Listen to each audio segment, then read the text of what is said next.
Hello students, उत्कर्ष के माध्यम से विद्यालय शिक्षा विभाग हरियाणा में एजुसेट के प्रसारण के लिए तैयार किए गए इस वीडियो लेसन में आपका स्वागत है। प्यारे बच्चों, आज हम छठी कक्षा का विज्ञान विषय का 5वां पाठ पदार्थों का पृथक्करण इसके विषय में चर्चा करेंगे। पृथक्करण, जैसा कि नाम से ही प्रतीत होता है, वस्तुओं को पृथक करना। तो कैसे वस्तुओं को पृथक करना? सामान्य दिनचर्या में आप अपने घर परिवार में या चारों ओर अनेक ऐसी घटनाएं देखते हैं जिनमें पदार्थों को पृथक किया जाता है। जैसे आप घर में अपनी माताजी को चाय तैयार करते हुए देखते होंगे। चाय तैयार करते हुए वो क्या करती हैं?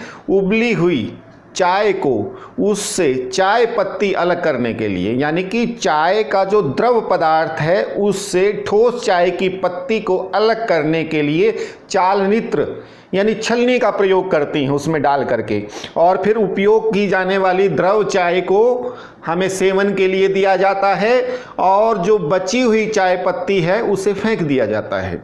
इसी प्रकार से घर के अंदर जब माताजी चावल या दाल बनाती हैं तो उसमें कुछ अनावश्यक रूप से कुछ अशुद्धियां आ जाती हैं, कुछ कंकर आ सकते हैं, कुछ और चीज़ें मिली हो सकती हैं। तो माताजी उसे एक तस्तरी में या प्लेट में रख करके उनसे उनको अलग बीनती हैं, चुनती हैं। बाजार में जब फेरी वाले के पास हम सब्जी लेने या फल लेने के लिए जाते हैं तो अपने हाथों से अच्छे अच्छे फलों को छांट करके हम अलग करते हैं। यह पृथक्करण ही तो है। इसी को पदार्थों का पृथक्करण कहा जाता है। पृथक्करण क्यों आवश्यक है? क्या बिना पृथक्करण के भी काम चल सकता है? क्यों किया जाता है पृथक्करण? देखिए, हमारे सामने जो जो पदार्थ हमारे उपयोग के लिए दैनिक जीवन में हम लाते हैं, देखते हैं, हमारे सामने आते हैं, वो सारे के सारे अपनी मूल स्थितियों में हमारे उपयोग के लिए सही नहीं होते। तो उसमें कई बार दो या दो से अधिक पदार्थ आपस में मिले हो सकते हैं। दोनों हमारे लिए उपयोगी भी हो सकते हैं, लेकिन दोनों का उपयोग अलग अलग स्थानों पर किया जा सकता है। तो इसलिए उनको पृथक करना जरूरी होता है। जैसे बाजार में गए, हम थैला लेकर के हमने सब्जियां भी खरीद ली, फल भी खरीद लिए, लेकिन सब्जियों और फलों का उपयोग भिन्न भिन्न स्थानों पर भिन्न भिन्न विधि से किया जाता है। इसलिए घर में आते ही सबसे पहले हम फल और सब्जियों को अलग अलग छांटते हैं, उन्हें पृथक करते हैं, अलग करते हैं। और जब एक ही प्रकार के फल भी जब हम लेकर के आए तो प्रत्येक बच्चे का पसंदीदा फल भी अलग होता है। मान लीजिए आपके पिताजी बाजार में गए, आम ले आए, अमरूद ले आए, संतरा ले आए, अंगूर ले आए, तो आप सबसे पहले क्या करेंगे? जो आपका मनपसंद फल है उसे छांटेंगे, उससे खाने का प्रयास करेंगे। यह भी पृथक्करण है। हम दही या दूध से मक्खन को अलग करते हैं, तो उससे अलग क्या होगा? एक मक्खन उपयोगी पदार्थ बनता है, दूसरा छाछ या लस्सी हमारा उपयोगी पदार्थ बनता है। दोनों का हम अलग अलग भिन्न स्थानों पर प्रयोग कर सकते हैं। तो पृथक्करण के लिए हम जब दो या दो से अधिक उपयोगी पदार्थों का अलग अलग स्थानों पर भिन्न भिन्न उपयोग करना हो तो हम उपयोगी पदार्थों को भी अलग करते हैं। या जब एक पदार्थ हमारे लिए बहुत उपयोगी हो और दूसरा पदार्थ हमारे लिए अनुपयोगी हो, जिसका हमें कोई उपयोग नहीं है। जैसे अभी उदाहरण आपको दिया था, चावल या दाल के अंदर मिले हुए कंकर। चावल और दाल हमारे लिए उपयोगी हैं, कंकर का हमारे लिए कोई उपयोग नहीं है, इसलिए हम उनको बीन करके अलग करते हैं। चाय पत्ती को हम अलग करते हैं द्रव चाय से। द्रव चाय हम पेय के रूप में इस्तेमाल करते हैं, उसका प्रयोग करते हैं, लेकिन जो चाय पत्ती उपयोग के बाद बचती है उसका हमारे लिए कोई उपयोग नहीं है। उसको अपशिष्ट के रूप में या गंदगी के रूप में हम फेंक देते हैं। तो इस प्रकार से हम उपयोगी पदार्थ को अलग करने के लिए और अनुपयोगी पदार्थ को अलग करने के लिए पृथक्करण विधियों का प्रयोग करते हैं। यह भी एक पृथक्करण का एक हमारा लक्ष्य, एक उद्देश्य है। और हम पदार्थों के अंदर से हानिकारक तत्वों को निकालने के लिए भी हम पृथक्करण की विधियों का प्रयोग करते हैं। और पृथक्करण, प्यारे बच्चों, जैसे मैंने आपको उदाहरण दिए, ठोस वस्तु में ठोस वस्तुओं का मिलने पर भी पृथक्करण किया जा सकता है। ठोस में द्रव मिला हो तो उनका भी पृथक्करण किया जा सकता है। यानी पदार्थ की विभिन्न अवस्थाओं के मिले होने के कारण भी अलग अलग अवस्था के पदार्थों को अलग करने की हमें आवश्यकता पड़ सकती है। विभिन्न आमाप की, आमाप का अभिप्राय साइज, आकार, कोई वस्तु छोटी है कोई बड़ी है। छोटी बड़ी वस्तुओं को अलग करने के लिए भी हम पृथक्करण की विधियों का प्रयोग करते हैं। जिस प्रकार से हमारे अनाज के दाने कहीं रेत या मिट्टी में मिल जाएं तो उनको हम अलग कर सकते हैं, क्योंकि हमारे लिए अधिक उपयोग अनाज का है, तो उसको हम चालन विधि से अलग करते हैं। इस प्रकार पदार्थ की प्रकृति के अनुसार, पदार्थों के आमाप के अनुसार, पदार्थों की आवश्यकता के अनुसार पृथक्करण की अलग अलग विधियों का प्रयोग किया जा सकता है। सभी पदार्थों को पृथक करने के लिए हम किसी एक विधि का प्रयोग नहीं कर सकते। उन अलग अलग विधियों पर आइए हम चर्चा करते हैं। पृथक्करण की विधियों में सबसे प्राचीन विधि है हस्त चयन विधि। हस्त चयन का अभिप्राय हाथ से चयन करना अशुद्धियों का।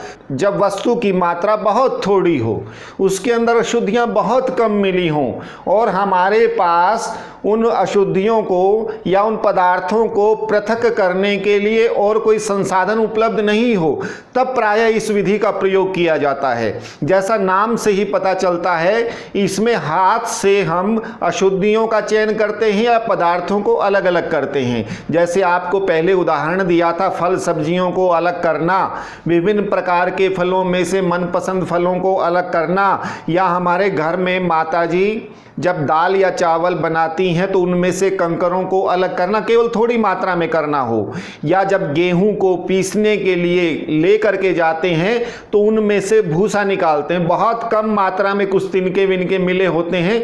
जब बहुत कम मात्रा में अशुद्धियां या पदार्थों को अलग करना, जिन्हें पकड़ना आसान हो, हाथ से चयन करना आसान हो, उन स्थानों पर उन पदार्थों में इस हस्त चयन विधि का प्रयोग करते हैं। जैसा कि आप चित्र में देख भी रहे हैं कि एक व्यक्ति बैठा, अनाज की एक बोरी है, उसमें से कुछ अनाज को ले करके अपने हाथों से प्लेट के अंदर से रख करके उनमें से अशुद्धियों को निकाल रहा है।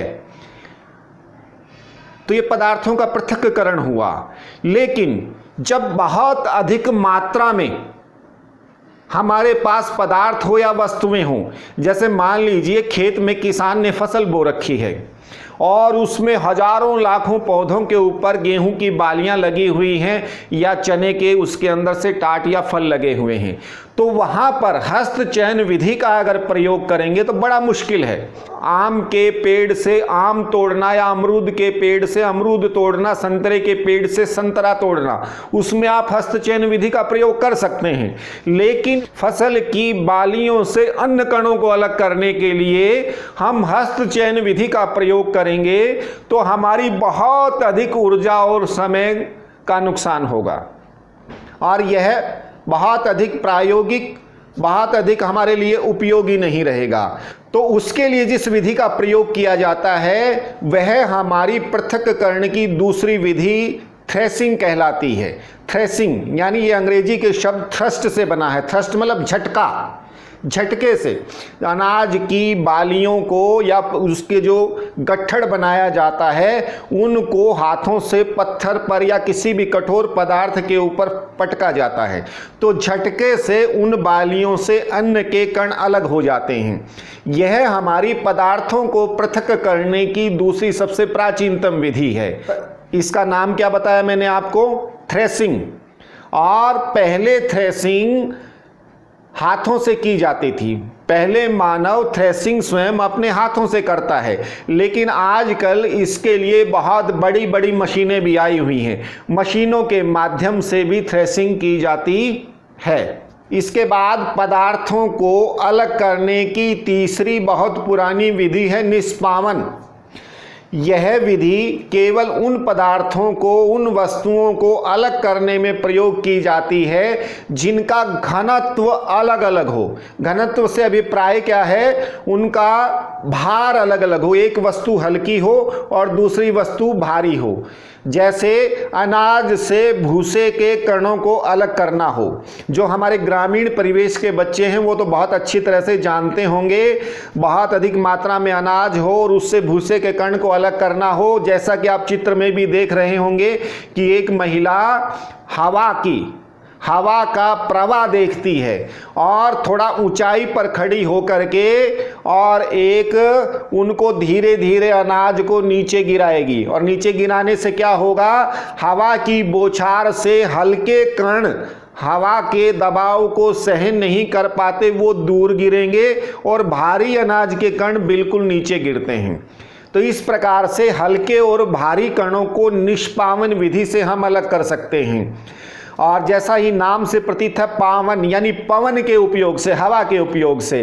तो पहले इस विधि का प्रयोग भी हाथों से किया जाता था, आजकल इसके लिए भी मशीनें आई हुई हैं। मशीनों में कृत्रिम हवा चलाई जाती है, बड़े बड़े टरबाइन की तरह से पंखे चलाए जाते हैं और दूसरी मशीन के माध्यम से हमारा मिले हुए पदार्थों को डाला जाता है और टरबाइन से आने वाला हवा का झोंका हल्के पदार्थों को, फूस को या हमारे भूसे को उड़ा करके दूर गिरा देता है और अन्य कण हमारे पास अलग एकत्र हो जाते हैं। तो प्यारे बच्चों, हम 3 विधियों की अब तक चर्चा कर चुके हैं। सबसे पहली विधि हस्तचयन, दूसरी विधि की हमने चर्चा की थ्रेसिंग, और तीसरी विधि निष्पावन। पृथक्करण की चौथी विधि है चालन। प्यारे बच्चों, आपने कभी आटे के व्यंजन पकाते हुए अपनी माताजी को रसोई में देखा होगा। आटे के उपयोग से पहले वो क्या करती हैं, एक छलनी या चालनी लेकर के वो आटा उसमें डाल करके उसको थोड़ा सा हिलाती हैं। इस प्रक्रिया में क्या होता है, आटे के अंदर कुछ मोटा चोकर छिलका, गेहूं का छिलका जो आ जाए, कुछ बिना पीसे अगर गेहूं के कण आ जाए तो वो अलग हो जाते हैं। इस प्रक्रिया को चालन कहा जाता है। इसमें एक उपकरण चालनी का प्रयोग किया जाता है। इस उपकरण को, जिसके अंदर छोटे छोटे छेद होते हैं और उन छेदों का आकार या आमाप पृथक किए जाने वाले दोनों पदार्थों के आमाप के ऊपर निर्भर होता है, और इस प्रक्रिया द्वारा केवल उन पदार्थों को अलग किया जाता है जिनके आमाप भिन्न भिन्न हों, यानी जिनका आकार अलग अलग हो। तो चालनी क्या करेगी, जिसका छोटा आकार हो उसके हिसाब से चयन किया गया होगा, छोटे आकार वाला उसके पार निकल जाएगा और बड़ा आकार उस चालनी के ऊपर रह जाता है। आटे और चोकर के मिश्रण को अलग करने के लिए हमारी रसोई में माताजी इसी विधि का प्रयोग करते हैं।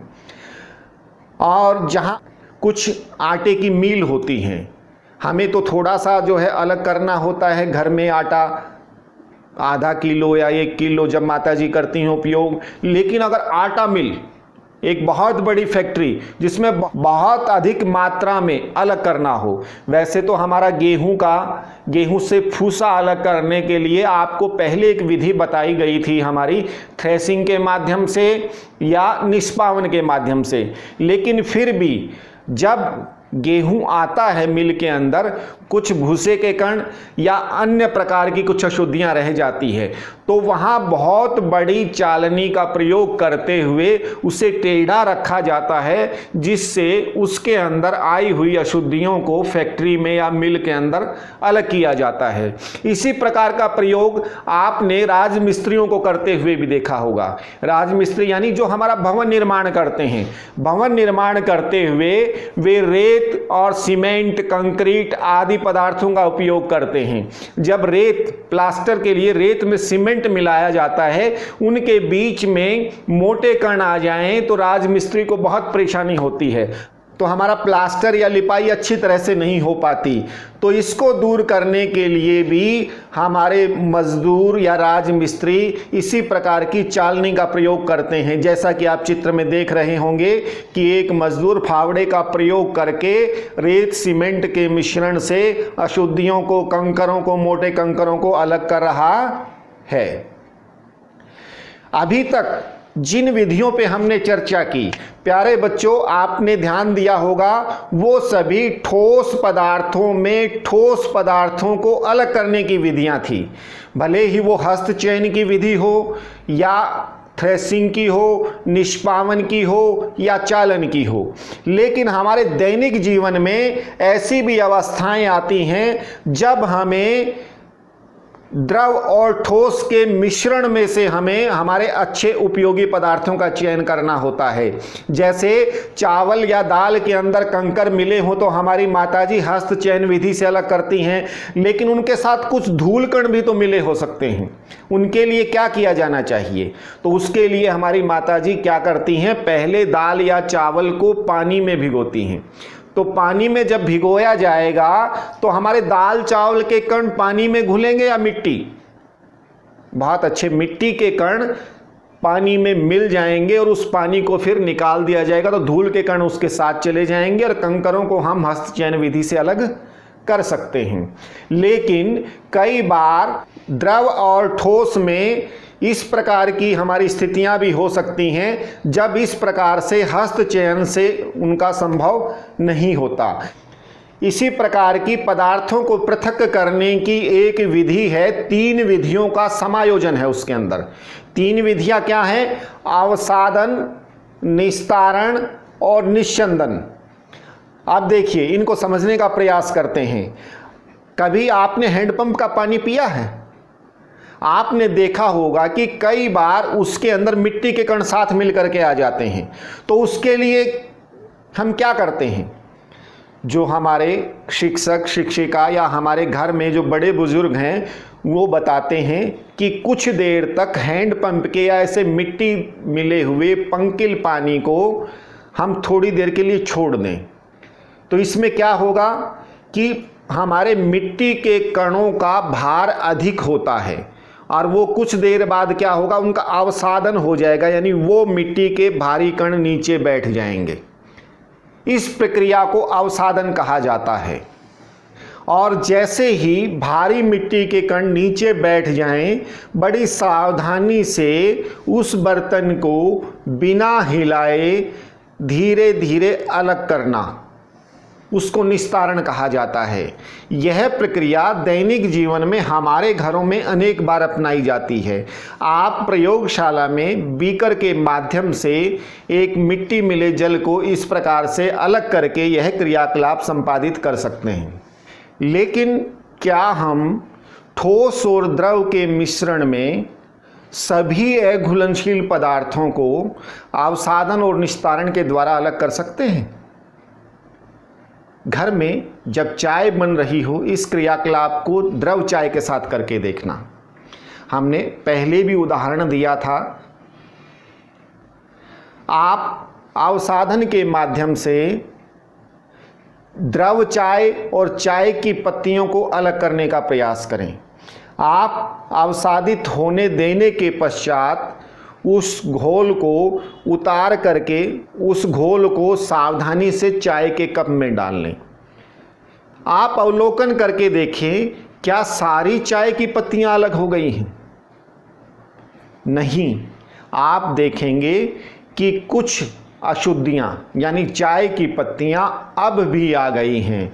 तो इसके लिए क्या करते हैं? इसके लिए एक बारीक जाली की चालनी या चालनित्र का प्रयोग करते हैं ताकि किसी भी प्रकार से कोई भी बारीक माप का कण भी उस द्रव के साथ न जा पाए। इसे निस्यंदन कहा जाता है।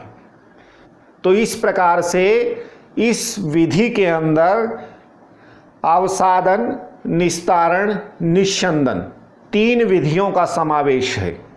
आप इस क्रियाकलाप को एक पंकिल जल के साथ यानी कि धूल मिट्टी मिले हुए जल के साथ भी कर सकते हैं। प्रयोगशाला के अंदर, प्रयोगशाला में अपने शिक्षक से एक कीप एक बीकर और एक फिल्टर पेपर लीजिए, जैसा कि चित्र में आप देख रहे हैं।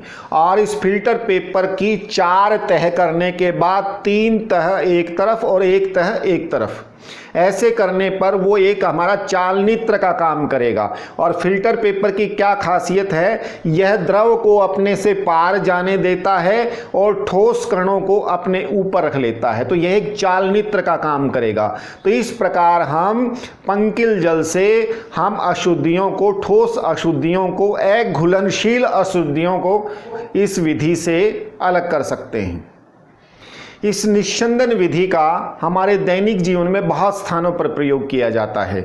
जब गर्मी के दिनों में शिकंजी बनाते हैं नींबू की, या किसी भी प्रकार के फलों का जो जूस होता है उसके अंदर उनके बीज भी मिल जाते हैं, उनको अलग करने के लिए भी चालनी का प्रयोग करके इसी निस्यंदन विधि का प्रयोग किया जाता है। दूध से पनीर बनाने के लिए, क्योंकि दूध में क्या है, जल का और ठोस का सम्मिश्रण है। जब पनीर बनाते हैं उसके अंदर कोई खट्टा पदार्थ मिला करके उबालते हैं तो ठोस भाग दूध का और द्रव भाग अलग हो जाता है। उसको अलग करने के लिए भी हम निस्यंदन विधि का प्रयोग करते हैं। प्यारे बच्चों, यह विधि केवल ठोस और द्रव में ही प्रयोग नहीं होती, 2 अघुलनशील द्रवों के मध्य भी प्रयोग की जा सकती है। जैसे पानी और तेल को अगर मिला दिया जाए और कुछ देर तक उनको छोड़ दिया जाए तो तेल हल्का होने के कारण उस पर एक अलग परत बना लेता है पानी के ऊपर।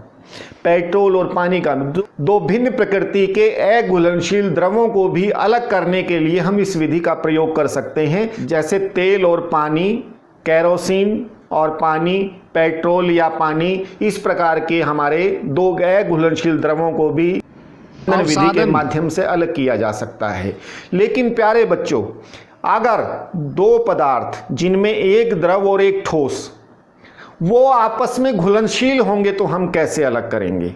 क्या पानी के अंदर नमक मिला दिया जाए या पानी के अंदर चीनी मिला दी जाए तो क्या हम उन्हें भी पृथक्करण की किसी विधि के द्वारा अलग कर सकते हैं?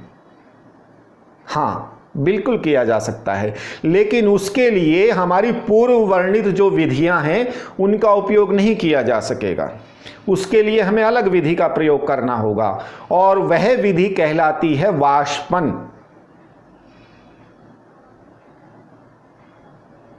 वाष्पन विधि के द्वारा ही नमक का निर्माण किया जाता है। तो सबसे पहले मैं आपको नमक के निर्माण की प्रक्रिया आपको बताता हूं। जब समुद्र का पानी कैसा होता है बच्चों? बहुत खारा होता है। जब वो नदियाँ शिलाओं से, पर्वतों से टकराती हुई उनके अंदर खनिज लवण अपने अंदर समेटती हुई धीरे धीरे समुद्र की ओर जाती हैं तो उसके अंदर नमक की सांद्रता, खनिज लवणों की सांद्रता बहुत अधिक हो जाती है।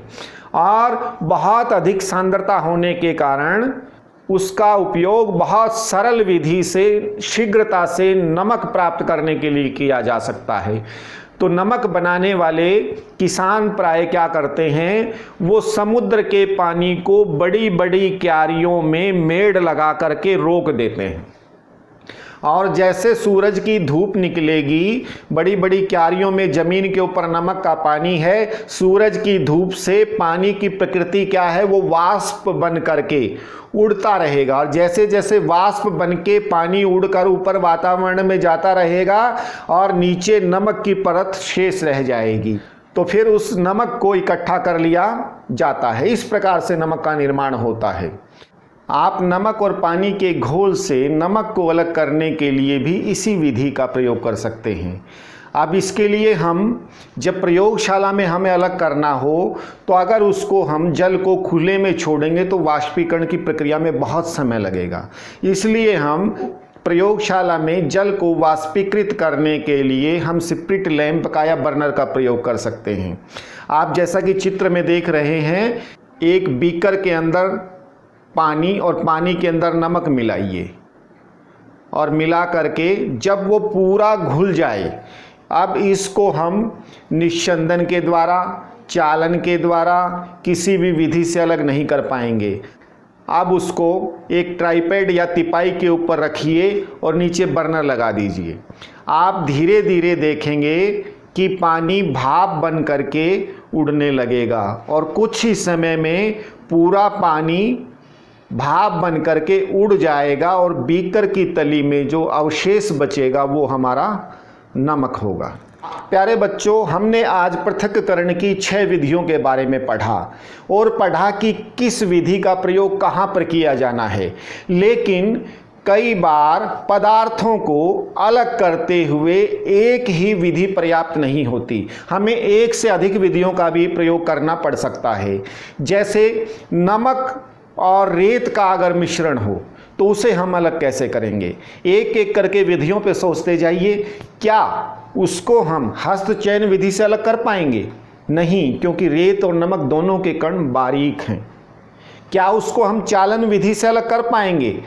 नहीं, क्योंकि दोनों के कणों का आमाप लगभग बराबर है। क्या उसको हम निस्तारण निस्यंदन द्वारा अलग कर पाएंगे? निस्तारण निस्यंदन, देखिएगा निस्तारण निस्यंदन कहाँ प्रयोग होता है? जहाँ एक पदार्थ द्रव हो और दूसरा ठोस हो। तो इसके लिए हमें क्या करना पड़ेगा? पहले रेत और नमक के मिश्रण को हम पानी में घोल लेंगे और एक विलोडक से इस प्रकार से हिलाएंगे कि सारा का सारा अच्छी तरह से घुल जाए। फिर कुछ देर उस घोल को ऐसे कैसा रखा रहने दीजिए। आप देखेंगे कि बालू रेत के कण भारी होने के कारण, ठोस होने के कारण, द्रव में अघुलनशील होने के कारण थोड़ी देर बाद नीचे बैठ जाएंगे। लेकिन क्या नमक की स्थिति भी यही होगी? नहीं। क्यों? क्योंकि नमक पानी में घुलनशील है, तो नमक पानी में मिल गया होगा और नीचे जो बैठा वो हमारा बालू रेत के कण है। तो हम सावधानी से अवसादित हुए ठोस पदार्थ से इस नमक मिले जल को द्वारा धीरे धीरे अलग कर लेंगे। लेकिन अभी हमारी प्रक्रिया पूर्ण नहीं हुई है। हमारे जो रेत और नमक से हमें नमक को प्राप्त अलग करना था, रेत के कण अलग, हमें नमक और रेत से रेत के कण और नमक को अलग अलग प्राप्त करना था। हमें केवल रेत के कण प्राप्त हुए हैं। कुछ अगर रेत के कण उस जल में शेष रहते हैं तो उसे हम निस्यंदन के द्वारा भी अलग कर सकते हैं, यानी फिल्टर पेपर के द्वारा भी अलग कर सकते हैं। लेकिन बाद में जो हमारे पास बचा वो नमक और पानी का घोल है और नमक और पानी के घोल से नमक को अलग करने के लिए अभी आपको सबसे अंत में बताई गई विधि वाष्पन का प्रयोग करना है। वाष्पन के माध्यम से हम नमक को अलग कर सकते हैं। तो इस प्रकार से कई बार पदार्थों को अलग करने के लिए हमें एक से अधिक विधियों का भी प्रयोग करना पड़ सकता है। आप भी अपने दैनिक जीवन में पदार्थों के पृथक्करण के अनेक उदाहरण देखते होंगे। उन उदाहरणों को उनके लिए प्रयुक्त की गई विधि के अनुसार वर्गीकृत करके अपनी अभ्यास पुस्तिका में उनकी सूची बनाएं और अपनी कक्षा के शिक्षक या शिक्षिका से उसको चेक करवाएं। प्यारे बच्चों, अभी आपको बताया गया कि नमक पानी में घुलनशील है, चीनी पानी में घुलनशील है, लेकिन क्या यह हमेशा अपरिमित मात्रा में घुलनशील है? आप यह क्रियाकलाप भी अपने घर पर या प्रयोगशाला में करके देख सकते हैं। एक बीकर में कुछ पानी लीजिए, घर में है तो आप एक गिलास में पानी ले सकते हैं, कांच के गिलास में, जिससे कि पारदर्शी हो वो, उसमें हम नमक के कणों को देख सकें।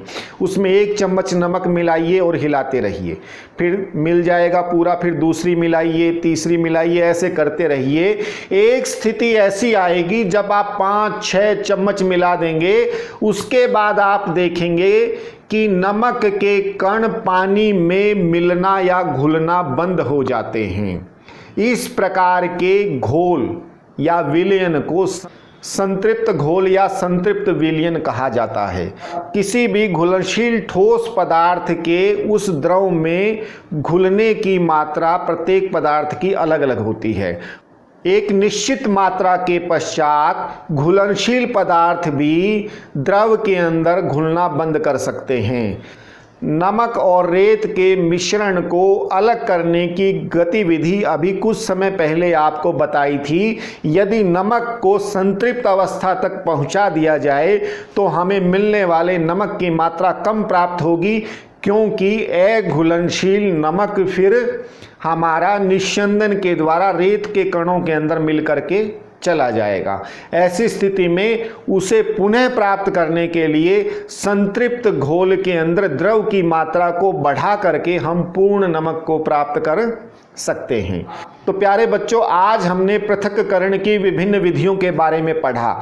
उम्मीद है आपको यह लेसन अच्छी तरह से समझ में आ गया होगा।